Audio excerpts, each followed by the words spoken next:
here. Thank you Our for having difference us. makers. Yes. I think we do clap and do a fireworks noise, just at you being here. It's wonderful. Victoria Pendleton, I am going to start with you. So take us back a bit on all this. I mean, what an incredible CV and list of achievements. When did it all start? When and how did sport become a big part of your life? I think when I realised I wasn't much good at anything else, really. No, I have always been brought up in a really sporty background, and my family's quite sporty, and I've got a twin brother, and anything he can do, I can do better, obviously.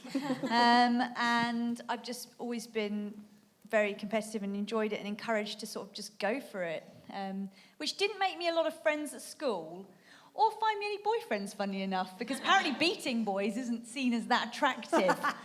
Who knew? But I've just always felt like it was one place that I could really express myself, was playing sport and really, I don't know, give it my all.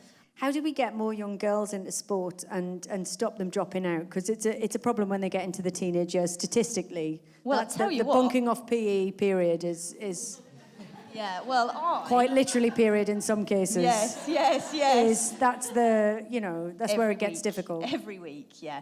It's this weekend, I discovered how you get girls into sport. Basically, you get loads of powder paint.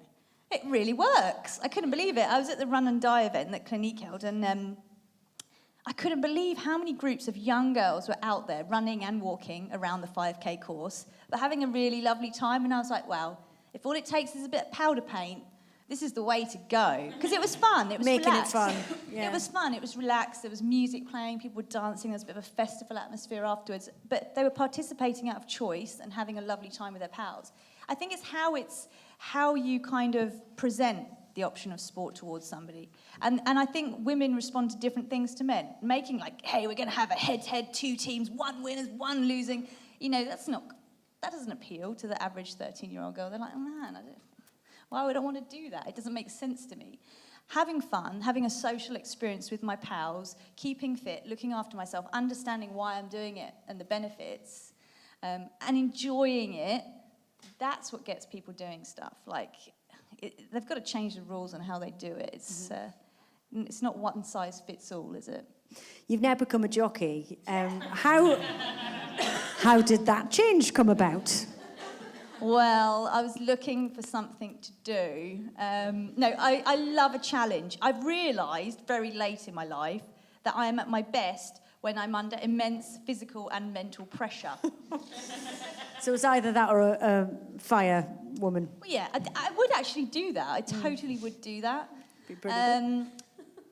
Basically, I just committed to it 100%. I started to work at a yard, just like everybody else on the yard.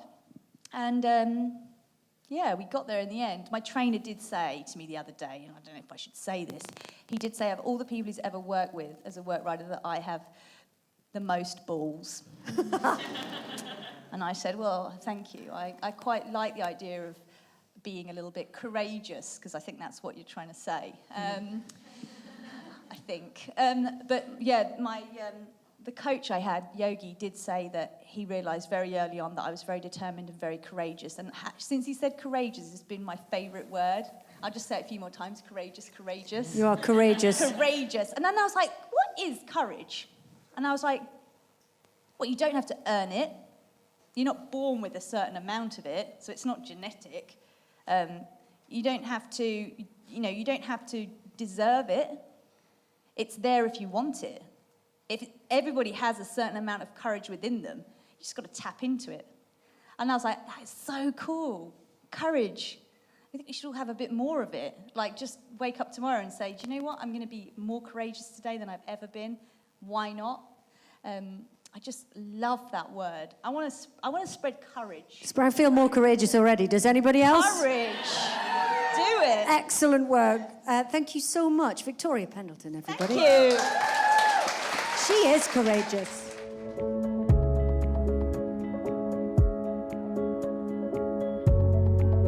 Our next guest is the wonderful Bryony Gordon. How am I going to... This is embarrassing. Bryony, Can I what... start with my tour? I have to ask you about it because I know that you actually owe Victoria a very special debt. Very special to me. You made a real difference to me, which is I was at the I covered the Olympics for work, and I watched you get gold in the, what was it, the Kieran?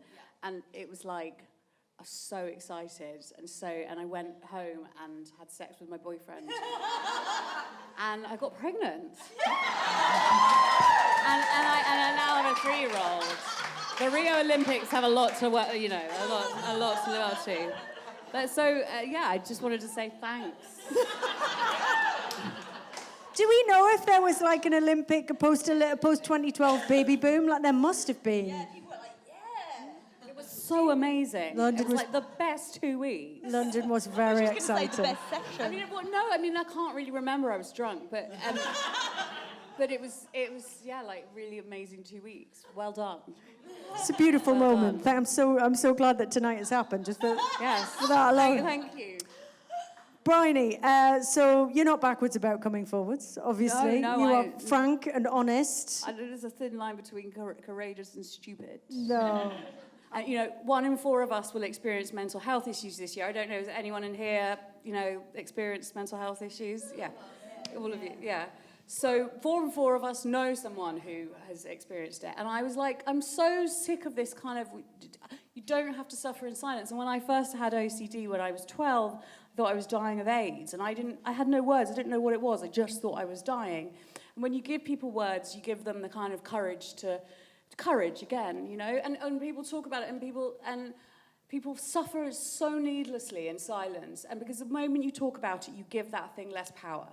So yes, that's how I came to write about it. And then I sat down and I wrote another book called Mad Girl, which is basically I'd like to think of it as an upbeat book about depression, but it's sort of like it's my memoir on my mental illness, because I thought, so it isn't a self-help book, because I can't help myself to anything, and I don't pretend that I'm an expert or I just have lots of experience of things.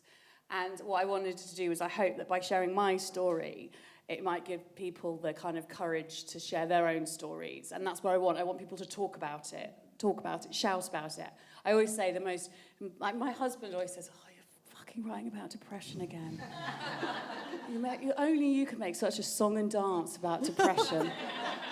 And I say, that's exactly what you should do, make a song and dance of it, because then the more you make a song and dance of it, the more you shout of it, the more you scream at it, people can't ignore you, and, government can't ignore you, and, big employers can't ignore you. Yeah.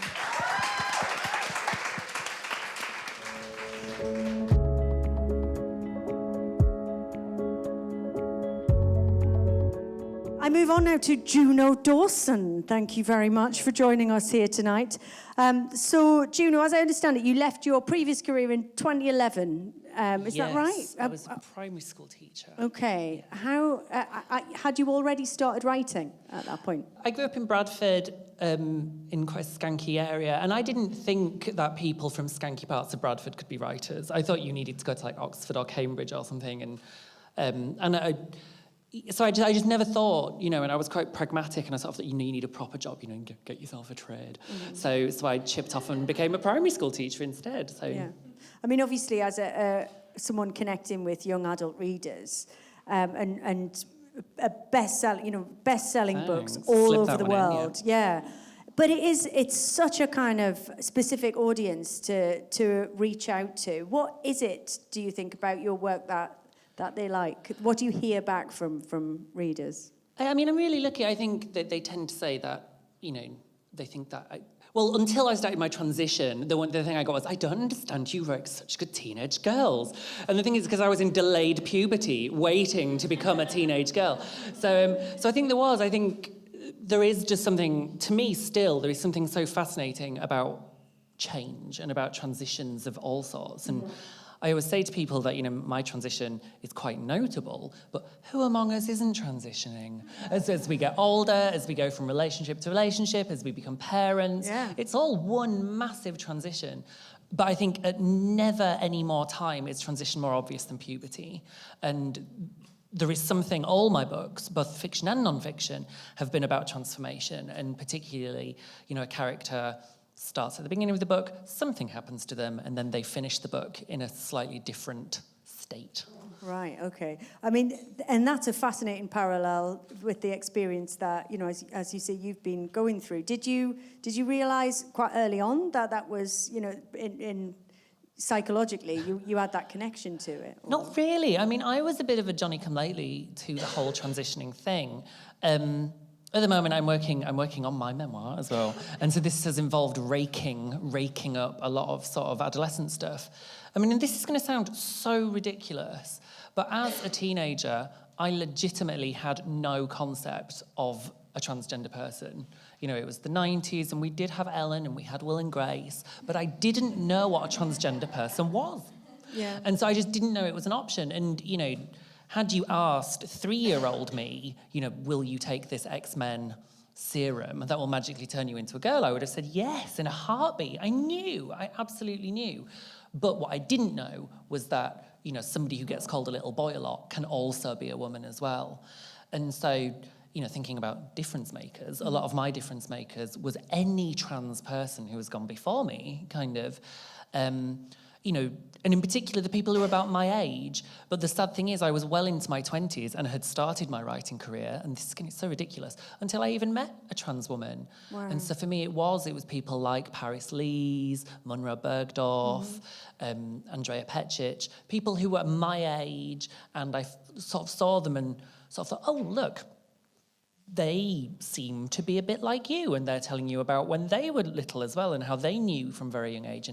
And so, yeah, but I don't think it was time wasted, really. And, when I started my writing career, it never occurred to me to not write female characters, really. It just felt like sort of second nature, which, maybe figures now. Makes a lot of sense, yeah. I mean, how difficult do you think that it is to be a teenager today? You're connected with writing for them and connecting with them on a daily basis. And obviously, as you say, I guess there are a lot of conversations, and I suppose in different ways we're kind of tackling some of them tonight, that it seems like the country is having and that the world is having that we haven't been ready for until this point. Yeah. And I think that can create an extremely kind of complicated landscape. Do you think it's easier to be a teenager now or more difficult than it was when you were a kid? I think, maybe every generation has said this forever, but I think it's harder than ever because of the way... we can never know what it was like to have broadband on our phones when we were 10. We can't even imagine it. I had a horrible time at school, but what was great about when I went home is I could be a completely different person. I walked through that front door, this was my space, nobody can touch me there. I'm the most popular person in this house, kind of. There were only 3 of us, but, But whereas now, all that crap that I would have had at school would have just followed me straight home, and it would have gone up the stairs, it would have gone into my bedroom, it would have gone under my duvet, because, the first thing you do in the morning is kind of see what's happening in the world. And, I think, and what's sad for teenagers now is they don't know what it was like to not have that. They've been so switched on, that broadband has by and large now existed for all of a 15-year-old's life. Right, so it's kind of... we were talking just earlier about Instagram, how now our lives are lived in a very different way, and the pressures it puts on you to look a certain way, and I think this goes for boys and girls. But yeah, I think the general vibe I have is that there's just no escape from it, and the problem is they don't even realise what they're into, kind of, because they've never known any different. And my heart goes out, because I don't think I would have coped with it very well at all. I mean, you are out there as not just a writer, but also as an ambassador for Stonewall, the charity that works to support the LGBT community. When did you decide to kind of do that and to take that role on? And why did you decide to do it? Did you feel an obligation? You're talking about kind of difference makers in your life and connecting with these role models. Was it around that time? Or yeah, I mean, Stonewall came to me when I was still living as a man. And they said, we're always keen to have all sorts of different people, authors, lawyers, doctors, anybody whereby their sexuality or gender hasn't impacted on their success, because too often, and particularly coming through the 90s and the AIDS crisis, strangely enough, we got one narrative of being LGBT, and that was quite a sad, you're probably going to die narrative.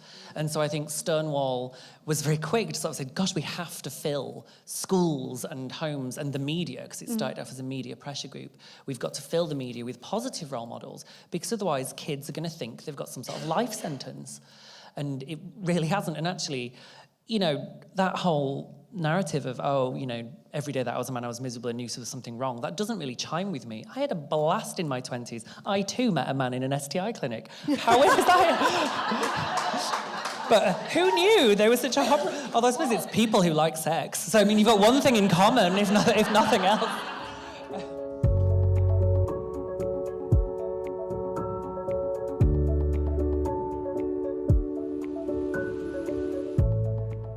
Holly McNish, last but certainly not least, thank you very much for being here tonight. So take me back to the beginning of your writing journey then. When did you first start writing poetry? Apparently when I was about 7, I think. I've always been quite obsessive about writing poems. I don't really know why. And when I was at uni, my mum sent me a poem that she'd written, "What the fuck," on the bottom of it. And it was about the fact that I was so angry about my dad because he wouldn't let me have a cat. So I think it was very, very angry I was. So yeah, it hasn't really changed really. I've just been sort of rhyming about things that I'm angry about since I was like 7. Okay. So I've just always written. It always, if I haven't known what to say, like in things like this, when I just have to talk not in rhyme, I find it quite difficult. And I've always used poetry as just a way of getting things off my chest, or even writing revision notes and stuff. I wrote all my GCSE physics revision notes in poems, maybe. That's quite a good way to remember. It was great. I wish I could find them now. Loads of velocity equations. I could probably sell it to an educational charity. I mean, fast forward a few years, and then YouTube was such a kind of breakthrough platform for you. Your poems kind of were widely shared, went viral. Do you think that the digital culture and the internet has brought poetry to new audiences and perhaps kind of changed poetry itself a little bit, or certainly the poetry scene? I hope so. I think so. I think it's made people like more interested in the spoken side of poetry again, which is brilliant, I think, because that's kind of how it started. Like there seems to be a big, I don't know, maybe kind of debate between the page poetry and spoken poetry, but I think it's a load of rubbish, really, because we started off telling stories, didn't we, mouth to mouth, and telling poetry like that and singing songs, and yeah, I think it's great. I'm sort of in two minds about YouTube, but I'm mainly a very adamant supporter of it. It's democratic. Sort of silly thing to say here, but people that there. can't pay to come to an event, or people that can't get a lift into town with their parents, or personally, I was too scared to go into. Like there's a poetry cafe in London, that's the first place I read a poem out, and I was too scared to go into the door for like a year. I was studying in London 1 day a week, and I walked past the poetry cafe door in Covent Garden like 7 times before I went in. And then when I went in with my sort of poem in my hand, knew when this open mic was, I went and asked the person behind the bar if it was the place for the Poetry Unplugged, it was called. And just because she basically didn't take my hand and say, yes, that would be great if you came and read, I'll show you exactly where it is. And she just, you know, she was perfectly friendly, but she said, oh, yeah, it's just down the stairs. I was like, oh, I've got to walk down the stairs. And I don't know what's behind that, like, turning in the stairs. And I could walk, and I could, like, walk out here to have lots of people looking at me. So I didn't go again for another year, I don't think, after that.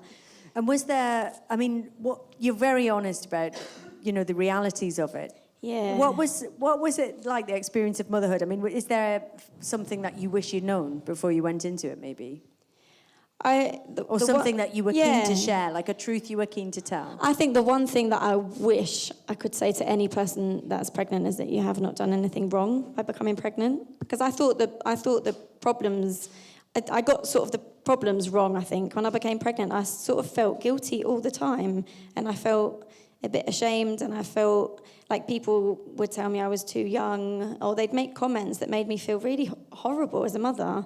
And then when I had a baby, like no one told me that I'd feel quite lonely, probably, or or that I wouldn't feel blooming when I was you know, these sort of like, it was more the psychological stuff that I just, after I'd had my daughter, I remember I was pushing a pram for the first time and it felt so weird. And someone that day said, "Oh, you can't be a mother. You're not old enough to do this." I thought, like, why are you shaming people? Like, you're allowed to have a baby. So I wish that was probably the only thing I would say. I was sitting in Regent's Park earlier because I got here about 3 hours early because I'm always worried about being late. And I was sat in the park and about 50 mums pushed prams past me and they were all on their own and they were all just with young babies just staring into space. And I just thought, oh, it's shit, actually, isn't it? Like, a lot of it is crap. And I wish, like, just come and sit down. I was thinking, actually, today, I'd love to make a T-shirt to be like, just the baby and me today, like, feel free to talk to me, or something. Yeah. Because before I had a kid, I'd be like, oh, that must be so nice. You're, like, walking in the sunshine. But actually, you just want a friend sometimes, I think. It's kind of linking back to what Bryony was saying, really. It's a similar kind of thing, just, being together, group, finding your tribe, finding the we. Right, I am going to invite some questions from the floor now. Also, Facebook, if you have any questions on Facebook Live, do chip in. Does anybody have anything that they would like to ask our amazing panel? This one's from Isabel, who can't be here, but who has a lengthy question I'd like to paraphrase. Putting yourself out there means so much more than publishing a book and doing the publicity these days. Social media helps you share your stories, which is hugely positive, but there's a negative side to that. Can you share any tips with coping with that newfound trolling and negativity that you can sometimes get online?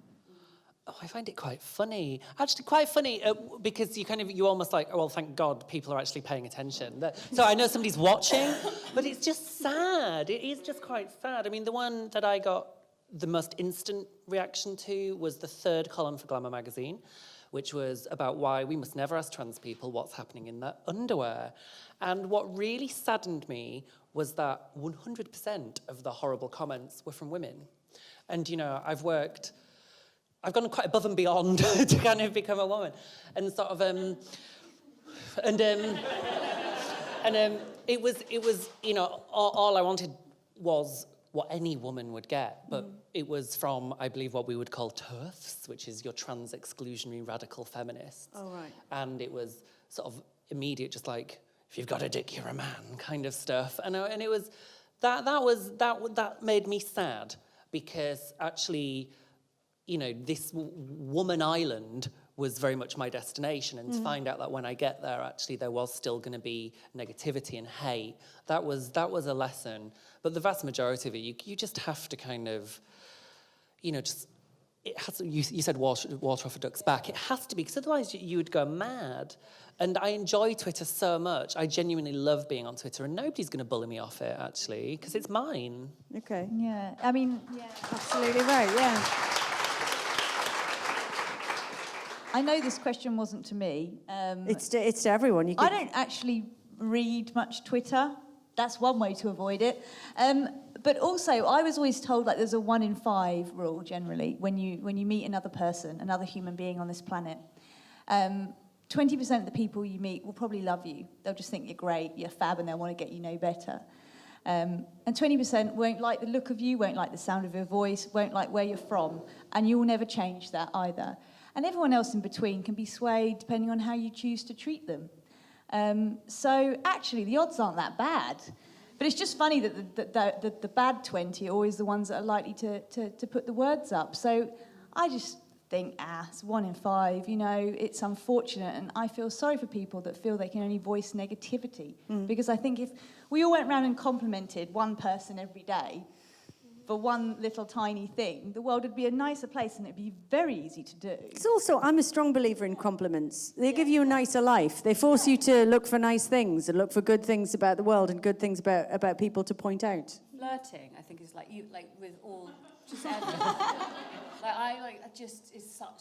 Just on default, like a flirt. I'm feeling it right now. Can I just And I'm say, like 2 seats away. Can I say your eyes are beautiful? And I Why, love thank your you, hair. Miss Gordon. But also, I get a lot of readers. Right, I put on loads of weight because, funnily enough, what will happen is when you stop taking cocaine 4 nights a week, and stop being bulimic and start eating 3 meals a day and you get pregnant, you put on weight. What? Spoiler. I know, sorry. And like, I'm like completely fine with the fact that I put on weight. I'm much happier now.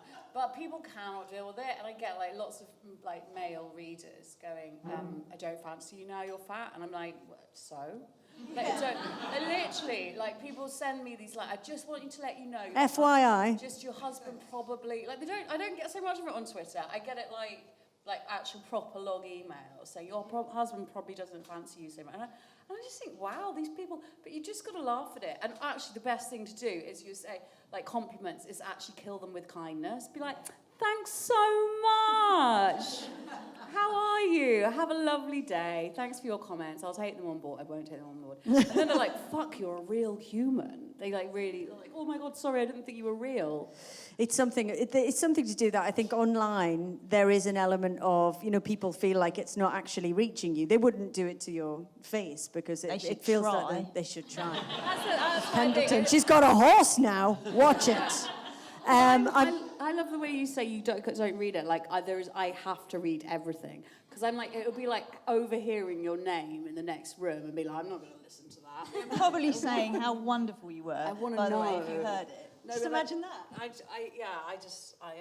I'm a bit like masochistic in that way. I'm gonna see if there's another question from the floor because I'm aware we've only had one. Madam at the front, I'm going to bring you my mic because I think we're a little bit short just so that we can hear. It's for Victoria, sorry. I love everybody, but it's for Victoria. And it was more about the getting girls into PE because when I was at school, and probably many people here, you were encouraged to do netball, and that was it. So how did you get into your sport when you don't do that at school? Yeah, scratchy netball. Sharpen the nails, it's netball. Yeah, I didn't really enjoy netball too much, I have to say.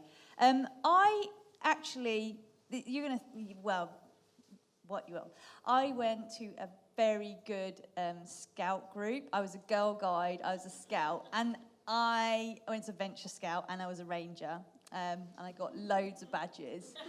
But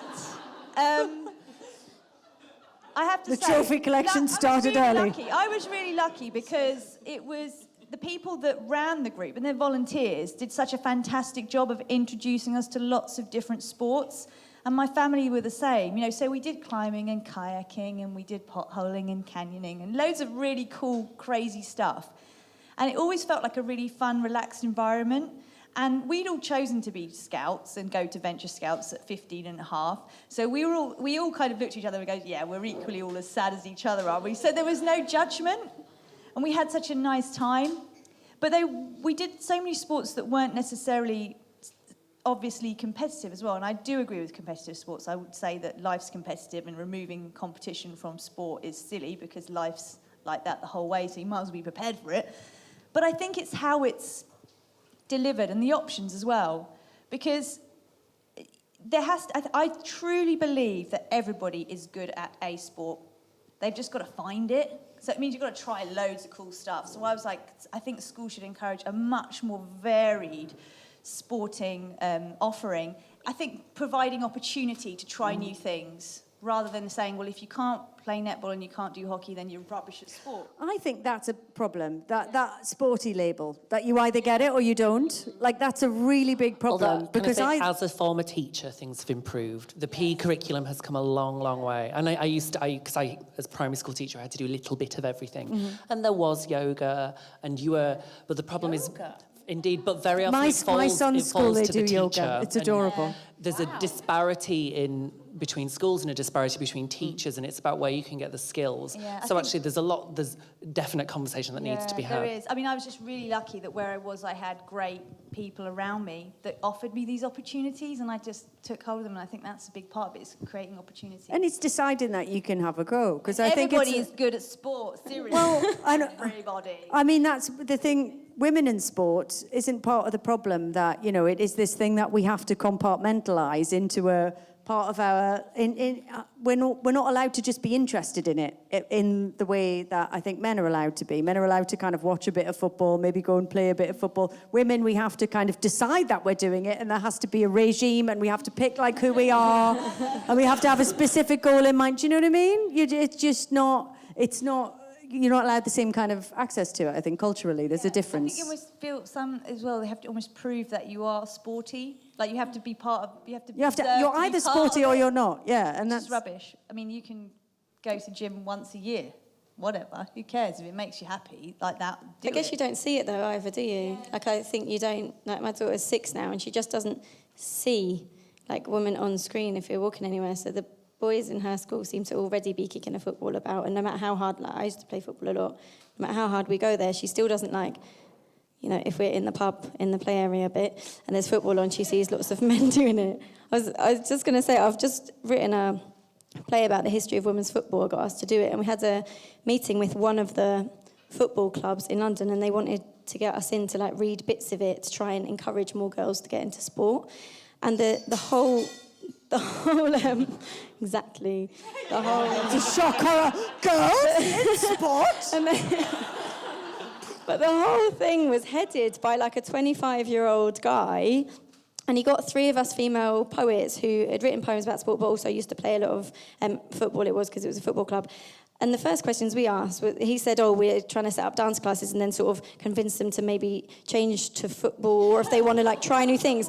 And then we said, have you talked to them about sports bras? Because he was doing assemblies with lots of girls, and he was talking about how it could get you fit and it gets you in good body shape and all this stuff.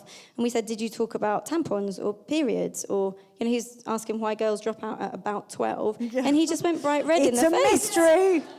Bright red in the face. And I was like, seriously, can we not just say like what you need to wear in order to play sport? Yeah. And I think there's so many practical Well, things. Beyonce's got a line now, so that's it. Beyonce's fixed it. Sorted. That's what you need. Yet Ivy another Park has fixed important it. thing she's tackling. But I love the idea of him kind of trying to introduce football on the slide. Like, have you tried? Have you tried? You like dance? Have you tried dance ball? It's pretty cool. Everybody's talking about it. Haven't you heard about it? Thank you very, very much indeed to our wonderful panel of difference makers. And thank you to you guys for coming down. And thank you on Facebook Live for tuning in as well. Cheers. Thank you, Kat. More breaking glass. Marvellous.